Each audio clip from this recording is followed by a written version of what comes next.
What's up, weirdos? Welcome back to my channel. My name's Felicia, and if you like horror movies, go ahead and hit that subscribe button. Today we are reviewing the last film in the Scream franchise, which is of course Scream 4. So here we are, it's 2011. It's been 11 years since the last Scream, which was, you know, a bummer. But for this one, they got both Kevin Williamson and Wes Craven back together to give this franchise one last shot. Apparently, Craven said he wouldn't come back for this movie unless the script was as good as the one from 1996.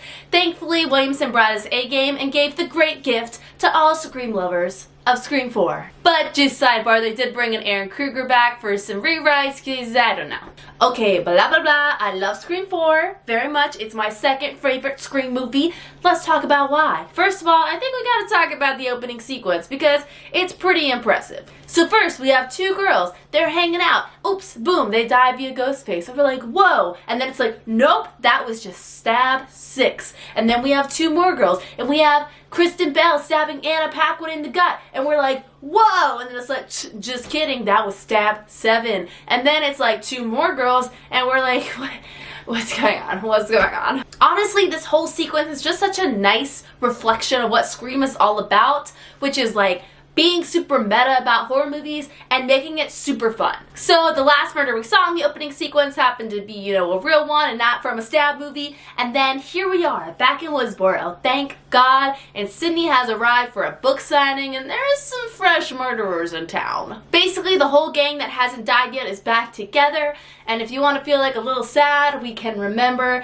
that at this point, Courtney Cox and David Arquette had separated and they will have divorced by the next year. It's sort of crazy. Scream's like sort of a bookend on the relationship. They meet in the 1996 version and then by the 2011 reboot, it's pretty much over. But I am really grateful they came back to do this film together. I'm sure it wasn't easy, but it was worth it for us. Now, who else do we have in Scream 4? The youths. The youths are back, baby. The teenagers are back in town. So we have Emma Roberts, Scream Queen, I will say. We have Hayden Panettiere. Panettiere.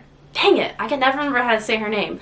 It's okay. Eric Knudsen and Rory Culkin. I have a quick sidebar Rory Culkin story. So I used to have like a big crush on him, and then while I was in college, one day I walked out of my building and he was just standing right there, and I literally walked right into him, said, oh my God, and then ran away. And I was like, classic Felicia. Okay, anyways, getting the teenage energy was huge for this film. Let's face it, teenagers are the most fun to watch in slashers. I don't know why. Especially in this scenario when you have a group of kids that grew up during the Woodsboro murders, have grown up with the movies, are obsessed with it, obsessed with this movie franchise that's basically glorifying their childhood trauma, and in a society that's totally obsessed with true crime.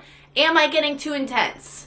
Probably. But that's what creates the environment for all this shit to go down. Okay, let's talk a little bit more about Emma Roberts' character in this movie because I'm fully obsessed and it's sort of what makes the movie for me. So she plays Jill, who's Sidney Prescott's younger cousin. So she grew up really in Sidney's shadow. You know, if you are a victim, the sole survivor of a bunch of murders, it's going to get a lot of press whether you like it or not, and a lot of spotlight. And so I think Jill grew up being like, wow, everyone's always Sidney this and Sidney that. And I think that probably wore on her. And so guess what? Spoiler attack, she's the killer in this one. Jill wants that fame and love so bad from the media, from her family, from her friends, from the world.